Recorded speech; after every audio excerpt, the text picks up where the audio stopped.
como lo teníamos en el ejercicio anterior de datos no agrupados, casi tenemos cada una de nuestras modalidades con un valor, salvo algunos que sí se repiten 2 veces, 5 veces, 3 veces, ¿no? Pero para hacer un análisis más sencillo y además también poder obtener nuestros histogramas, lo que vamos a hacer es agruparlos. Para agruparlos, vamos a usar algo que se llama la regla de Sturges. La regla de Sturges es una herramienta que nos permite justamente calcular el número adecuado de intervalos o de rangos que podemos crear, que además sea equitativo, para poder tener entonces, bueno, equitativo en cuanto a la distancia que hay entre el valor mínimo y el máximo, pero que entonces podamos observar muy bien cómo se van acumulando nuestros datos. Vamos a usar esta fórmula que nos dice el número de intervalos, que es K, va a ser igual a 1 más 3.322 logaritmo 10 de N. N es igual que acá nuestra N, que es el número de elementos que tenemos en nuestra muestra o en nuestra población. De tal forma entonces que para calcularlo vamos a usar esa sencilla formulita y vamos a decir entonces 1 más 3.322 por el logaritmo 10 de N. Le vamos a poner log. Cuando le ponemos log, nos salen estas opciones. Este es logaritmo base 2 y este es logaritmo base 10. El que vamos a usar aquí es este, el logaritmo base 10. Y le ponemos el número. Vean, nos pide luego el número. ¿Cuál es el número de tus elementos? O cuál es el número al cual quieres que le calcule yo el logaritmo base 10. Ah, pues es 50. Entonces le pongo el valor de 50. Y cierro mi paréntesis. Me dice, el número adecuado de intervalos de clase que tú tienes es este, pero lo que nosotros vamos a hacer es redondearlo. De preferencia siempre se debe de redondear al número superior o en dado caso, entonces elegir tal cual el redondeo, ¿no? Que ya saben que es menos de 6.5 o menos de 0.5 se redondea hacia abajo y más 0.5 o más de 0.5 se redondea hacia arriba. Entonces aquí diríamos que nuestro número de intervalos de clase adecuado, según nuestra regla de Sturges, pues es 7. Una vez que ya tenemos cuántos intervalos vamos a tener nosotros, pues ahora sí vamos a identificar cuáles son, calculando cuál es el límite superior y el límite inferior en el cual los vamos a estar incluyendo. Vamos a estar agrupando nuestros datos. De tal forma entonces que vamos a tomar los valores que tenemos como máximos y mínimos o nuestro rango y lo vamos a dividir entre el número de intervalos. Vamos a hacerlo de las dos formas para que vean que es exactamente lo mismo.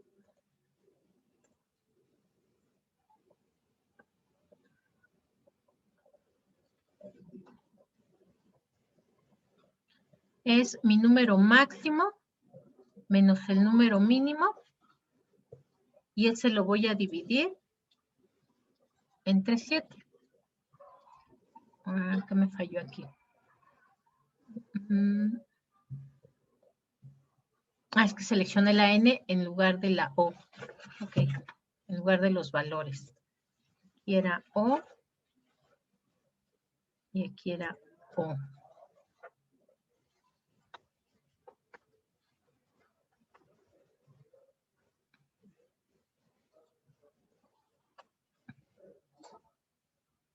Ahora sí, ya me está seleccionando los adecuados y me dice que es de 0.56714.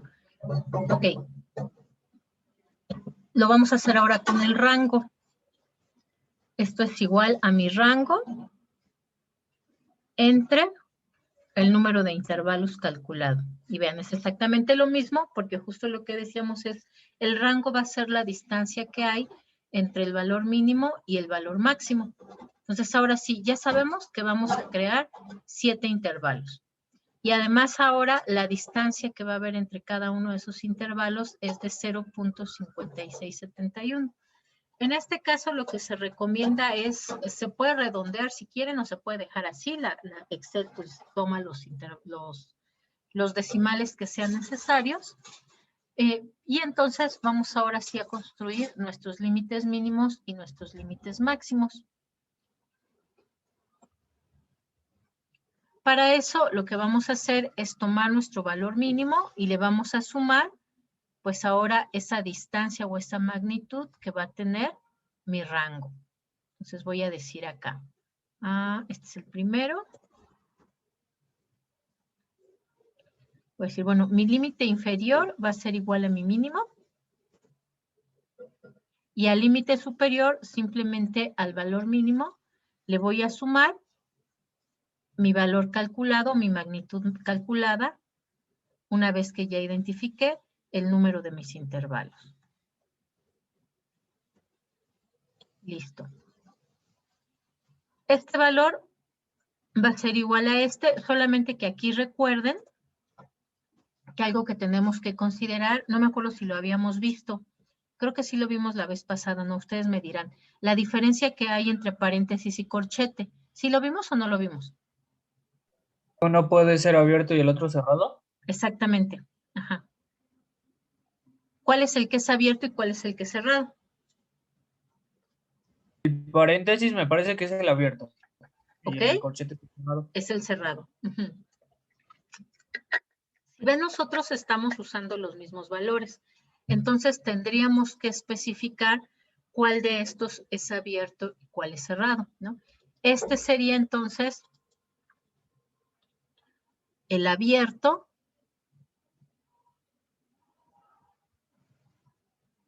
Y este de acá, bueno, se lo voy a poner aquí, pero debería de ir en esta misma columna, ¿no? De tal forma entonces que 550 lo voy a incluir acá, pero ya si es 5.500001, entonces ya lo voy a incluir acá, ¿no? ¿Ok? Eso ahorita los voy a quitar, pero recuerden, eso es importante cuando lo escribimos, ¿no? Considerar si estamos hablando del dato abierto o el dato cerrado, ¿no? Sobre todo aquí cuando trabajamos límites, porque si nos encontramos un 550 en los datos, entonces justo estaríamos cayendo en esta falta, ¿no? Que mencionábamos que era una de las características de la estadística que debería de ser excluyente, ¿no? Es decir, que no podemos localizar un mismo valor en dos de nuestros intervalos de clase. Entonces ahorita lo voy a quitar porque además aquí ahorita vamos a calcular las frecuencias. Pero bueno, entonces ahora sí. El siguiente límite superior lo vamos a calcular sumándole a nuestro límite inferior, pues este mismo valor. Y así sucesivamente.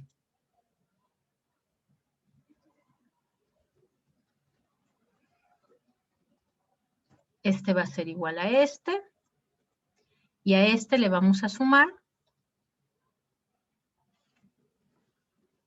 nuestro intervalo. Vamos a ver si aquí me lo da. No, sí tengo que irlo calculando. Ok, no hay problema. Va a ser este más el intervalo igual este más el intervalo. Voy a ver si ya lo jalo y ya me lo calcula automáticamente. No, sí tengo que sumarlo. Ok. Este más el intervalo. Y este. No. Más el intervalo. Y listo. Ya tengo aquí mi límite inferior y mi límite superior de cada uno de mis rangos. Estos van a ser mis rangos de clase, es decir, el límite inferior y el límite superior, donde voy entonces ya ahora sí a acumular o a agrupar los valores que yo tengo aquí. Entonces vamos a revisarlos. Vamos a colocar aquí la frecuencia y ahorita lo pasamos ya a nuestra tabla donde vamos a hacer los demás cálculos. Ustedes lo pueden hacer directo si quieren, ¿no? Yo es para irlo viendo por partecitas. Ok, entonces nos dice, mi primer rango, mi primer intervalo va a incluir de 4.93 hasta 5.50.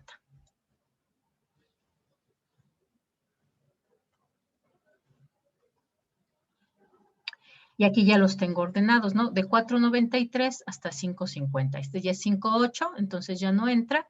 Serían 1, 2, 3, 4 valores. Y así los anoto acá. Ok, después el siguiente es de 5.50 hasta 6.06. Entonces aquí empezaríamos aquí hasta 6.06. Sería 1, nada más sería un dato, porque este ya es 6.8, ya queda en el siguiente intervalo de clase. Ok, de 6.06 a 6.63.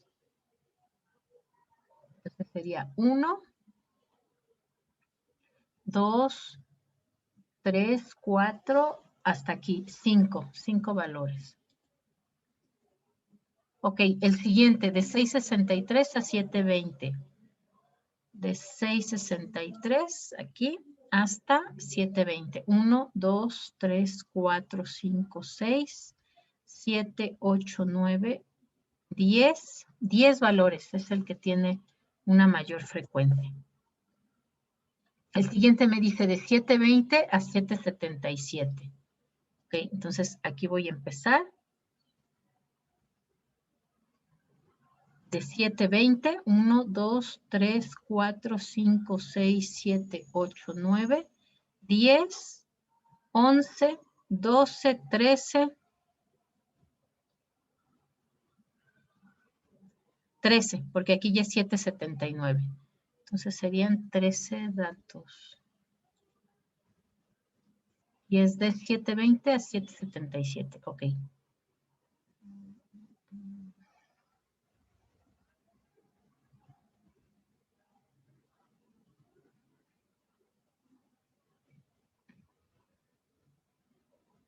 Ahora me salió uno de más, 14. A ver, ustedes cuéntenlo, chicos. Sí, son 14, maestra. ¿Son 14? Ok. Son 14.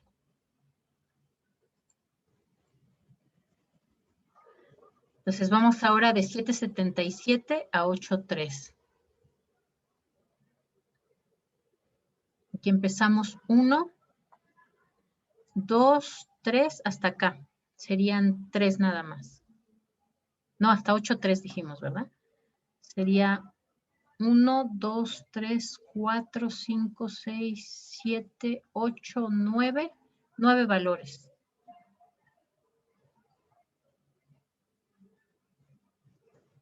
Y luego acá de 8.33 a 8.9. Los últimos que nos quedan.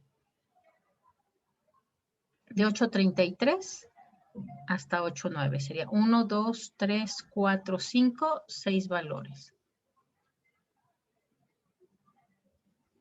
Listo, vamos a ver si es cierto, si no nos robamos alguno por ahí. Le damos la sumatoria y sí, nos falta uno. ¿En Es cuál el nos de- falta, chicos? En el último yo conté 7. 7, de 8.33 a 8.90. Sí debe de ser. Ok, 1, 2, 3, 4, 5, 6. ¡Ah! Me siguen saliendo 6 porque es 8.33. Es decir, No, es sería en el más que penúltimo. este. En el penúltimo, en el penúltimo es de 7.77 a 8.33. Ok, 7.77 aquí a 8.33. 1, 2, 3, 4, 5, 6, 7, 8, 9. Exactamente. 8, Pero no cuenta el 831 porque es el 833. así, 9 y 10 serían. Ujú. Entonces sí, ahí es donde nos faltó uno. Exactamente, es hasta 8.33, entonces sí consideramos el 8.33.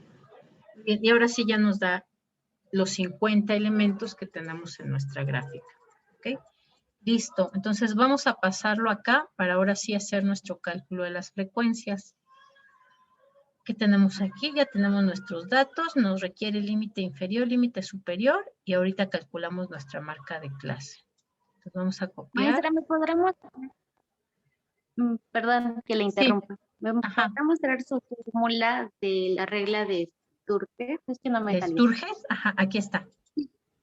Es K, que es el número de intervalos de clase, es igual a 1 más 3.322 por, este sería un por, lo que está dentro del paréntesis, logaritmo a la 10 o logaritmo base 10 de n.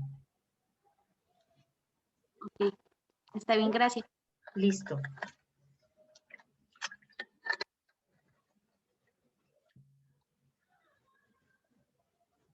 Listo. Ah, es que aquí lo pegué, pero pegué las fórmulas y no los valores. Listo, ya están los valores. Tenemos también ya nuestra frecuencia.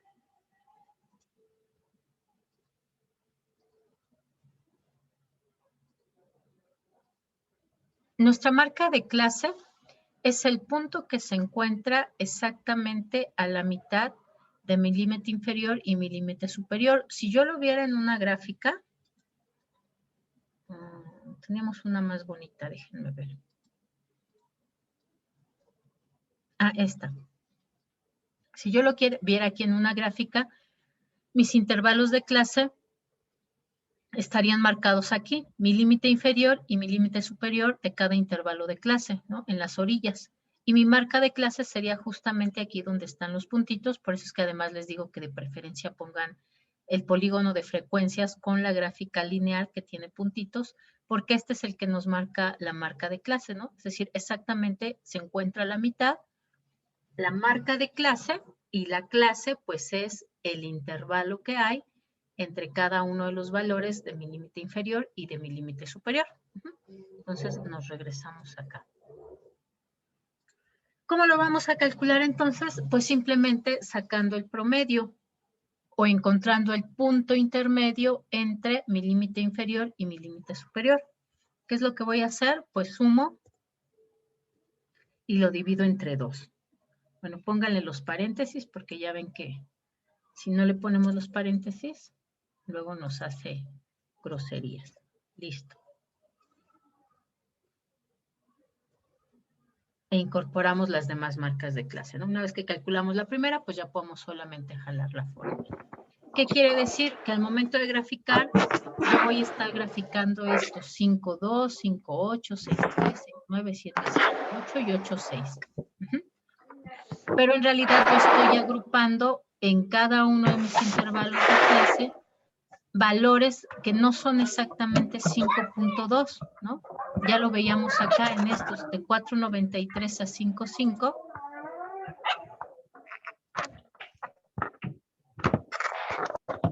Tenemos un 4.93, pero tenemos un 5.34 y tenemos dos 5.41, ¿no? Que son los que van a conformar los elementos que yo voy a agrupar aquí.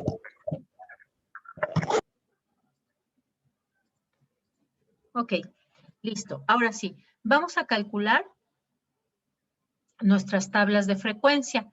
Como ya tenemos ahora sí nuestros intervalos de clase y ya tenemos calculadas las frecuencias, entonces ya podemos calcular nuestra tabla de frecuencias. En la anterior decíamos, pues no tiene tanto caso porque hay pocos valores que se repiten, ¿no? Entonces, pero ahora sí podemos hacerlo. ¿Cómo calculábamos nuestra frecuencia absoluta acumulada?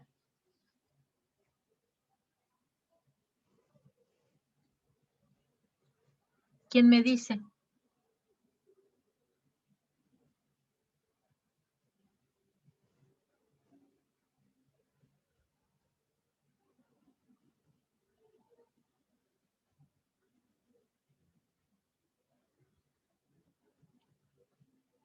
¿Nadie se acuerda? Sí se deben de acordar. No lo vimos la clase pasada, pero lo vimos la anterior.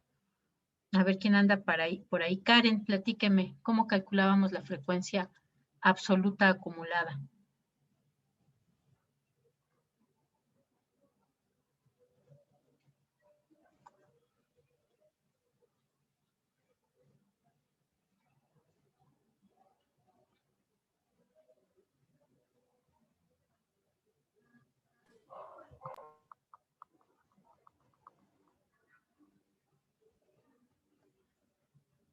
¿No? ¿No está por ahí Karen? A ver, Gerardo.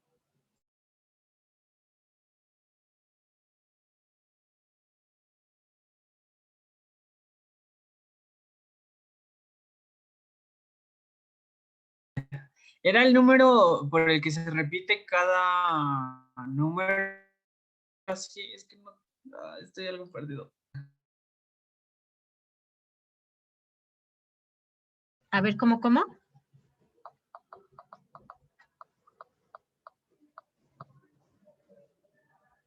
Era el número que se repite. Ay, ¿cómo era? Era el número que se repite. Ay, es que no tengo la idea. O sea, tengo la idea, pero no sé cómo va. Ok, a ver, ayúdele, por favor. ¿Quién será? Fernanda, ayúdele, por favor, a Gerardo.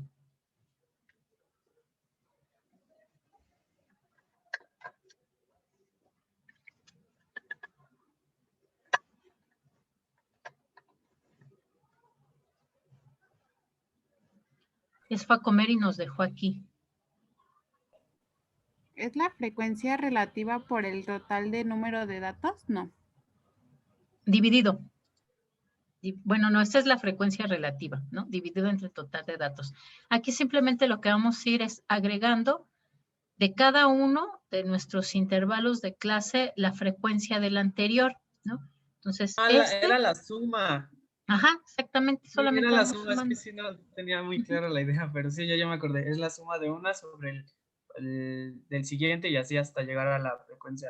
A la totalidad, ok. Ahí, por ejemplo, ese sería el mismo, ¿no? Porque no tenemos ningún intervalo antes. Para pues vamos a le vamos a sumar la frecuencia del siguiente intervalo de clase. Y así, hasta llegar hasta el final, ¿no? A al donde pusimos 10, bueno, a 5 le vamos a sumar estos 5 de mi siguiente intervalo de clase. A los 10 le voy a sumar los 10 del siguiente intervalo de clase.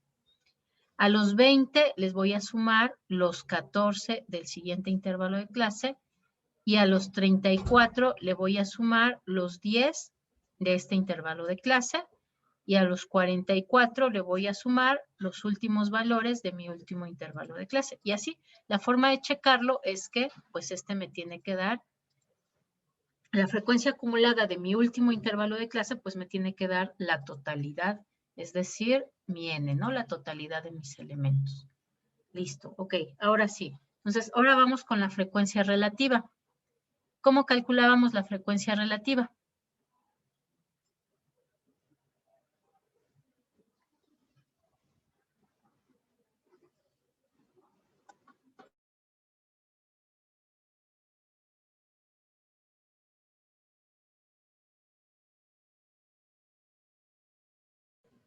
A ver, igual les pregunto directo.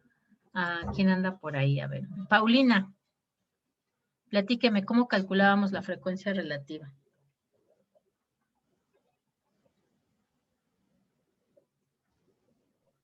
Es la frecuencia, la frecuencia entre el número en este caso del 50. Ajá, sí, entre el número de elementos totales. Muy bien, excelente. Entonces, sería 4 entre mi n. Y vamos a fijarla para poder jalar la fórmula, ¿no? Lo vamos a fijar con F4. F4, ¿no? O poniéndole los signitos de interrogación. Listo. En este caso, ¿no? La tengo así aquí vean, con esta opción de porcentaje. Aquí arribita, vean. ¿Sí se ve o no se ve por esto? Sí, sí se ve, profesora. ¿Sí? Por eso me da ya el 8%, ¿no? Si lo tuviera yo como número, vean cómo me lo da.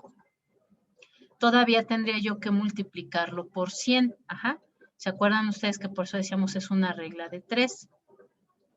4 por 100 entre 50. Aquí pues lo puedo poner directamente ya como porcentaje y ya me lo da el 8%, ¿no? En lugar de darme decimales, me lo da en porcentaje. Ok, entonces vamos a hacer lo mismo con los demás.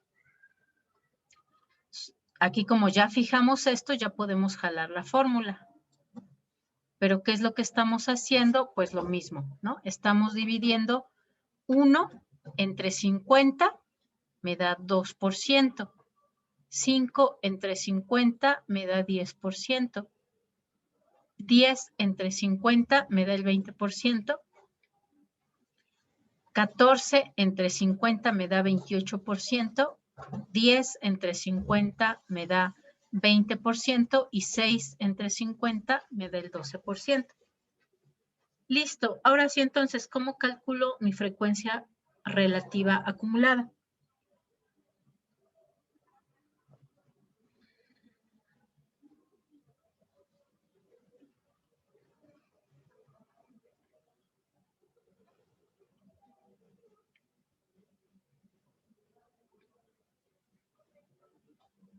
Me parece que los tengo que señalar con el dedo inquisidor. A ver, Anaí, platíquenme. Es multiplicar el, Ok. digamos, el porcentaje por el número de el dato que tenemos, algo así, creo.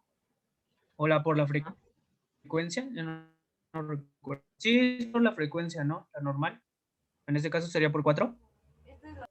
Por 4, no. No. O sea, Es multiplicar la ¿qué por frecuencia 4? Multiplicar el 8 por el 4 y luego el 2 por el 1, el 10 por el 5, 20 por... No, es todavía más fácil. Era la frecuencia relativa acumulada de la anterior, ¿no? Ajá, sumando, ¿no? Lo mismo. Aquí lo mismo que hicimos acá, lo mismo vamos a hacer acá, pero aquí en lugar de sumar nuestra frecuencia absoluta, vamos a sumar nuestras frecuencias relativas, ¿no? Aquí le voy a poner una A de absoluta. Entonces, ¿qué es lo que vamos a hacer? Bueno, esta, la primera, va a ser igual a esta. La segunda va a ser la suma del intervalo, de la frecuencia relativa del intervalo anterior más la nueva. A su vez, aquí vamos a sumarle a la frecuencia anterior, le sumamos la frecuencia relativa del nuevo intervalo. Y así nos vamos con todos. El anterior más la frecuencia del nuevo, la frecuencia acumulada anterior más la frecuencia del nuevo, la frecuencia acumulada anterior más la frecuencia relativa del nuevo y la frecuencia acumulada anterior más la frecuencia del nuevo. Y también aquí acuérdense, ¿no? Justamente nos tenía que dar igual al 100%. Aquí nos tenía que dar la totalidad de nuestros elementos. Aquí nos tiene que dar el 100%, porque ya eso va a asegurarnos que ya acumulamos ahora sí todas las frecuencias relativas. ¿Listo hasta ahí? ¿Dudas o preguntas, chicos? No, ya, sí me quedo. Ok, listo, muy bien. Acuérdense porque ustedes van a estarlo haciendo sobre ya los datos de la encuesta y son todavía mucho más larga. Digo, mucho más datos, ¿no? Aquí tenemos 50 datos, pero acuérdense que allá son como 400 datos, ¿no? Entonces, por eso hay que estar muy atento. Sí. Yo tengo una duda, es que a mí en la frecuencia relativa me salió otros números. ¿Cuánto le salió? No. Sale primero el 8%, ya después el 10% y así hasta llegar igual al 100%. Es como la de la frecuencia relativa más la acumulada. No sé en qué me equivoqué. Ah, es que ha de haber tomado esta en lugar de esta. Para tomar esta, tenemos que tomar esta de acá, la frecuencia absoluta. Ah, ok. Y para tomar esta, podemos tomar esta o podemos tomar esta. Entonces, seguramente ahí eso fue lo que le falló. Tomó esta que está acá en lugar de la absoluta solita. Ok, está bien, gracias. E inclusive aquí le podríamos insertar, ¿no? Aquí lo estamos manejando como porcentaje, como para corroborar además, ¿no?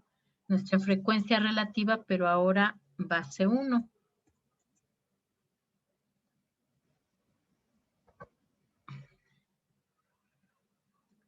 Tomamos esta igual, frecuencia absoluta nada más. Entre nuestro valor y vamos a congelarlo también. Pero también me lo tiene en porcentaje. Vamos a dejarlo en número para que se vea cómo es base 1. Y hacemos lo mismo. Nada más corrobore aquí, ¿no? En la fórmula que estoy tomando esta columna, mi columna AD. AD A4, AD A6, AD no sé qué. En esta, la que estoy tomando es la columna AF. También puedo tomar esta, la FA para esta, ¿no? Pero es más fácil, pues, sumar, si ya las tengo calculadas las relativas, es más fácil tomar las relativas, ¿no? ¿Okay? Entonces, nada más eso hay que checar bien cuál de las dos columnas estamos tomando. Y listo, aquí sería en base 1, ¿no? En lugar de porcentajes, me lo está dando en decimales. Pero la sumatoria de esto, pues, tiene que ser igual a 1. Y sí, vean, aquí está, es igual a 1. Listo.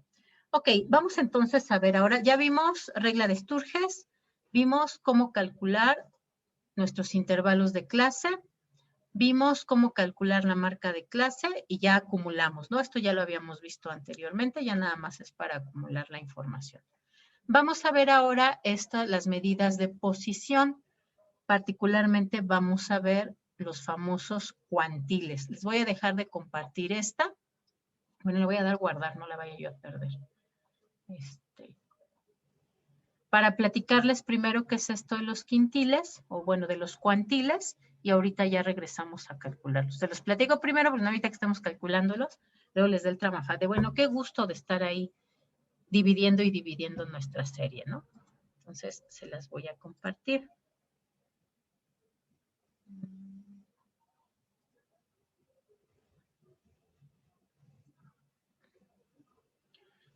Aquí está, ok. Esto lo vamos a hacer después para nuestros datos agrupados, ¿no? Pero ahorita vamos a ver estas medidas de posición.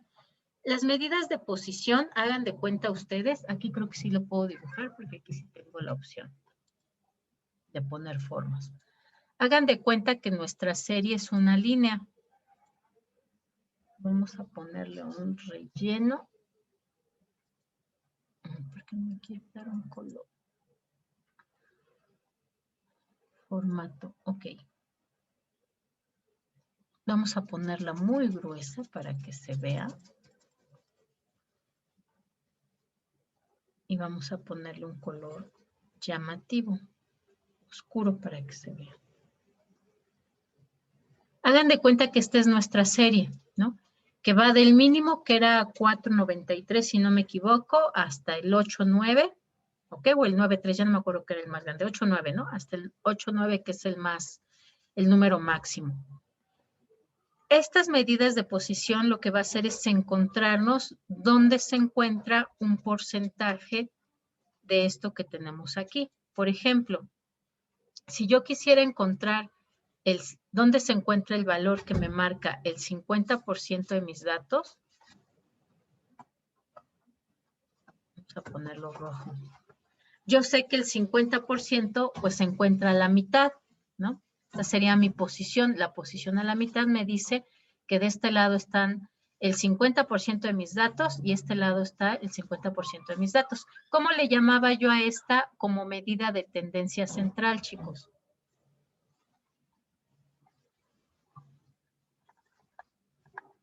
¿Cuál era? Ese valor que se encuentra exactamente a la mitad.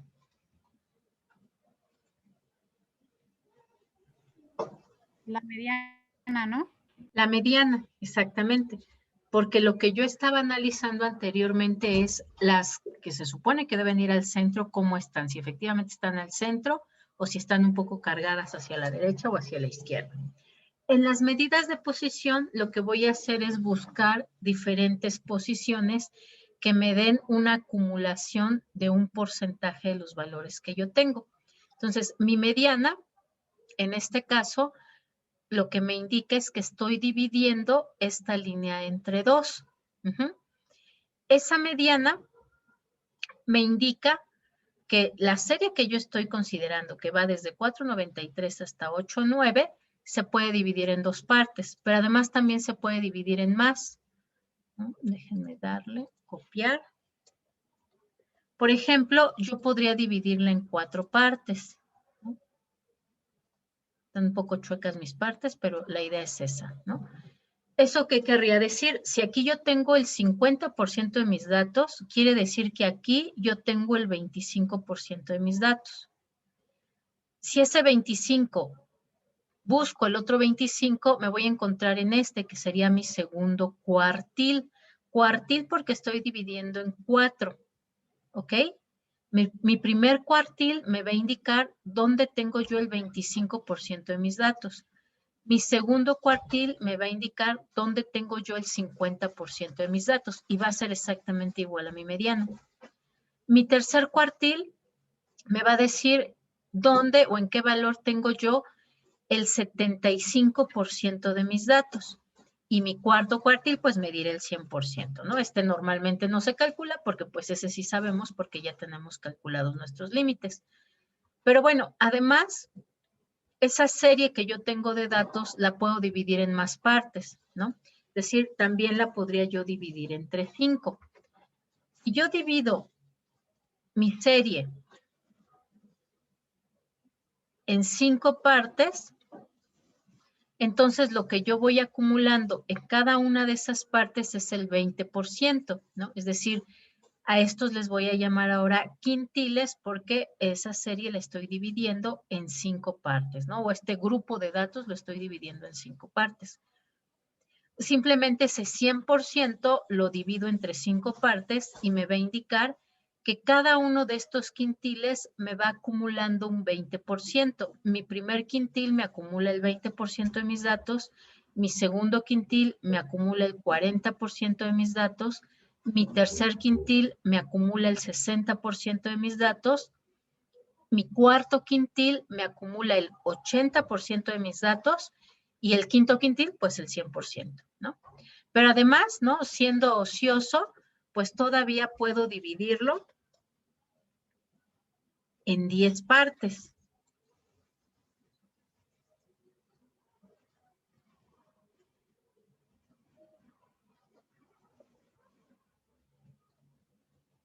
Creo que ya hasta me pasé. A ver, déjenme contar. 1, 2, 3, 4, 5, 6, 7, 8, 9, 10. Sí están las 10, ¿no? Si yo la divido entre 10, todo mi grupo de datos organizados de menor a mayor, entonces ahora yo voy a tener deciles. Ajá. ¿Eso qué quiere decir? Ah, pues divido el 100% entre 10. Quiere decir que cada uno de mis deciles me va a decir en qué valor se encuentra el 10% de mis datos, ¿no? El segundo el 20%, el tercero el 30%, el 4 el 40%, el 5 el 50%, el 6 el 60%, el 7 el 70%, el 8 el 80%, el 9 el 90% y mi décimo decil, pues obviamente el 100%, ¿no? Y en grupos que son todavía mucho más largos, incluso lo puedo dividir en percentiles, ¿no? Bueno, ¿por qué tanta ociosidad de la estadística de estar divide y divide y divide? Bueno, les voy a platicar primero cómo justamente de este razonamiento de que podemos dividir, podemos identificar qué porcentaje vamos teniendo en cada uno de ellos, podemos derivar una fórmula general para ellos, ¿no? ¿Qué necesitamos? Bueno, pues necesitamos nuestros límites, particularmente nuestro límite inferior. Y para encontrar la posición de cada uno de nuestros cuartiles, primero tengo que indicar en cuánto estoy dividiendo, ¿no? Esto que les decía. Si es cuartiles, voy a dividir todos mis valores o el número de mis valores entre 4. Si es un quintil, lo voy a dividir entre 5. Si es un decil, lo voy a dividir entre 10. Si son percentiles, lo voy a dividir entre 100. Entonces, puedo usar la misma fórmula para todos. Simplemente tengo que indicar uno, en cuántas partes lo voy a dividir y además, cuál de mis partes yo quiero encontrar. Es decir, tendré que ubicar primero la posición. Es decir, si quiero el primer cuartil, el segundo cuartil o el tercer cuartil. Si quiero el percentil 20, si quiero el percentil 38, si quiero el percentil 54. Entonces, lo primero que voy a hacer es encontrar la posición donde se encuentra. Una vez que ya lo encuentro, entonces ahora sí puedo calcularlo. ¿Qué voy a necesitar para eso? Bueno, pues datos que incluso yo ya calculé. Tengo, por ejemplo, mi K, ¿no? Que va a ser en este caso los intervalos en los que vamos a encontrarlo, la posición. Tengo el número de datos, que es mi N. Tengo mi límite inferior de cada una de mis clases, porque ya los calculé. Tengo la frecuencia de cada una de mis clases, porque también ya los acumulé. Conozco la frecuencia acumulada, en este caso, del anterior intervalo de clase, porque ya tengo bien identificados mis intervalos de clase y además tengo mi amplitud de clase, ¿no? Que era cuánto hay del valor mínimo al máximo de cada uno de mis intervalos de clase. Entonces, puedo derivar una fórmula general. Es la misma, lo único que voy a estar cambiando es, 1, en cuánto estoy dividiendo esa serie, y 2, cuál es la posición que yo quiero encontrar, es decir, qué decil, qué quintil, qué percentil quiero yo encontrar, ¿ok? Ahorita lo vamos a hacer para que quede mucho más claro ahora sí cómo vamos a aplicar esta fórmula. Pero bueno, antes de pasar allá, quiero platicarles para qué nos van a servir, por ejemplo, estos deciles de ingreso y gasto. Este es un ejemplo. Cada una de estas formas de dividir nuestro grupo de elementos nos puede servir para algo. En particular, los deciles de ingreso y gasto, bueno, los deciles se usan para analizar justamente la población de nuestro país, cómo se distribuye en deciles de ingreso y gasto. Es decir, vamos a tener un decil donde estamos ubicando según el nivel de ingresos de las personas, ¿no? Podemos poner el ingreso más bajo hasta el ingreso más alto. Eso lo dividimos entre 10 y vamos viendo cuántos grupos se van acumulando, cuántas personas se van acumulando en esos deciles de ingreso y gasto. Ajá. Acá lo podemos ver un poquito más claro. Y podemos hacer análisis con ellos sobre cómo se va moviendo ese porcentaje que se ubica en cada uno de los deciles o cómo se modifica ese ingreso de cada uno de los deciles que nosotros tenemos, ¿no? Aquí lo que tenemos, nos dice aquí, precios de 2016. Unos son precios constantes, entonces los podemos comparar perfectamente, ¿no? Es decir, no hay de que, ay, es que había mucha inflación o el peso valía menos o valía más. No, los podemos comparar porque ya están estandarizados a precios de 2016. ¿Eso qué quiere decir? Que esto es equivalente al mismo año y podemos compararlo. Si ven aquí, si nosotros analizamos, ¿no? Aquí quiere decir que el decil 1, en promedio, ¿no? Sería nuestro intervalo de clase, las personas en 2008 ganaban 6,270 pesos. En 2016 ganaban 6,820.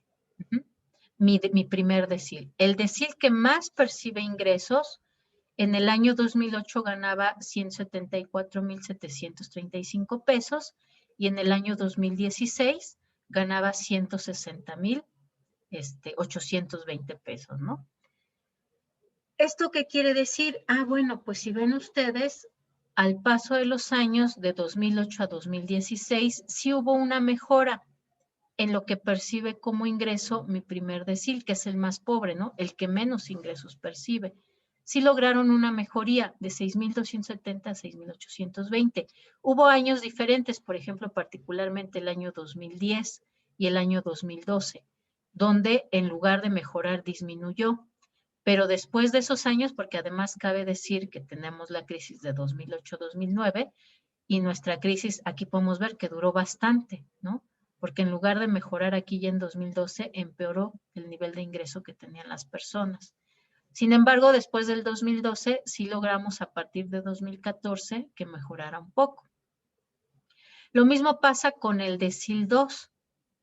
El nivel de ingreso que tienen pasa exactamente lo mismo, disminuye y sí logra recuperarse.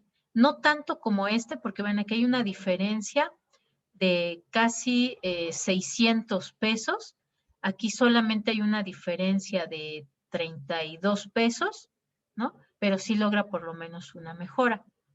En cambio, si lo comparamos con las personas que más ganan en nuestro país, podríamos observar que ellos, ¿no? Durante el periodo también hay una disminución, pero caso contrario de estos, a partir de 2014 y 2016, en el decil 9 no hay mejoría, ¿no? Continúa esta tendencia a disminuir lo que perciben. En el decil 10 sí hay una mejoría a partir de 2014, sin embargo, no logran mejorar tanto como para igualar la situación que estaban en 2008. Vean aquí estos datos, ¿no? No se recupera nunca, no recupera esos 174,735 pesos que ganaban. Sí hay una mejora, pero no alcanza a recuperarse. Nosotros podemos considerar, obviamente, si nosotros analizáramos el número de personas, ¿no? que ganan esto o que perciben esto como ingresos contra el número de personas que perciben esto, pues hay una gran diferencia, ¿no?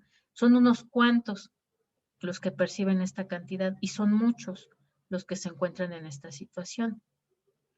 Si nosotros analizamos entonces los deciles de ingreso que están hacia la mitad, que sería el 5, el 6 y el 7, no, más bien el 4, el 5 y el 6, estos podrían ser lo que nosotros llamamos nuestra clase media, ¿no? Veamos qué pasa con ellos, ¿no? Lo mismo, tienden a disminuir de 2008 hacia 2012, y lo mismo, hay recuperación, pero no tanta. Por lo menos el decil 3 no se logra recuperar a estos niveles de 2008. Lo mismo pasa con el decil 4. Lo mismo pasa con el decil 5. Es más, aquí en el decil 5 sí hay una recuperación en el año 2016, pero en realidad no es tanta la diferencia del peor año que fue 2012, ¿no?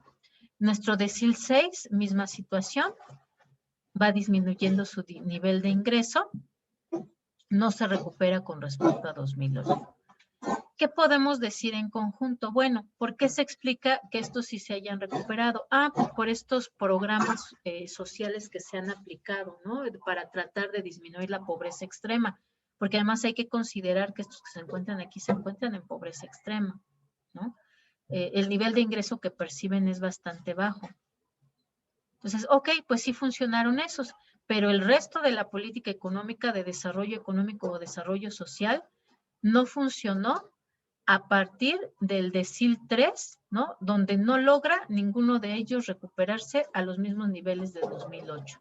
Es decir, efectivamente, se logra disminuir la pobreza extrema, pero el nivel de ingreso de todas las demás personas del país, del decil 3 al decil 10, no logra recuperarse como en 2008.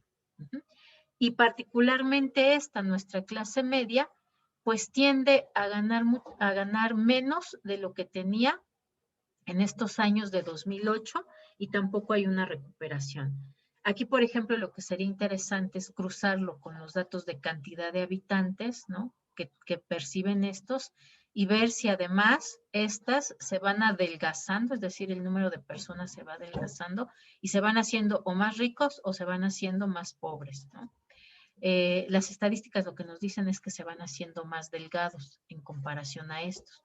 Quiere decir que además hay un empobrecimiento como tal de la población, por lo menos de 2008 a 2016. Pero bueno, eso nomás se los platico porque ya no les puse aquí los datos, ¿no? A ver, déjenme ver acá. Bueno, aquí no se puede ver porque no hay evolución de años, pero esto es lo que les decía, ¿no? Los que ganan mucho y los que ganan muy poquito, que ganan mucho menos, ¿no? Si nosotros hiciéramos la comparación de cuánto es la diferencia, lo voy a hacer rapidito, porque ya me comí el tiempo, pero es un tema interesante. Por ejemplo, dividimos aquí los 6,270, bueno, los 174,735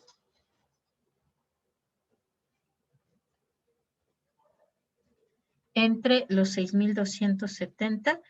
Quiere decir que en 2008 había una diferencia en los niveles de ingreso de 27.86 veces. Vamos a hacerla con los últimos datos. En 60,820 entre 6,820. Aquí hay una diferencia de 23.58, ¿no? Es decir, sí ha mejorado por lo menos eso, ¿no? En el año 2008, el que más ganaba casi 28 veces más que el que gana menos. Y en el año 2016 ganan 24 veces más el que más gana en comparación con el que menos gana. Esta diferencia, además, nos habla también de los niveles de desigualdad que tenemos en el país, ¿no? O sea, un país desarrollado tiene una diferencia de 10, de 15, a lo mejor hasta de 16 veces, pero tienden a buscar sociedades que sean más igualitarias, mientras nosotros ven, o sea, 23 veces de diferencia lo que ganan lo que perciben de ingreso es enorme, ¿no? Eso habla mucho de la heterogeneidad. Y bueno, para ese tipo de análisis nos sirve este asunto de estar dividiendo nuestras series entre 4, entre 5, entre 10 o entre 100 valores. Pero bueno, les voy a compartir entonces para que tengan y estén checando qué fue lo que hicimos hoy. Y entonces la próxima clase vemos ya lo de los cuantiles, cuartiles, quintiles, deciles y percentiles, ¿vale? Sí, profesora. Listo, chicos. Entonces nos estamos viendo la próxima clase. Gracias. Hasta luego. Chao.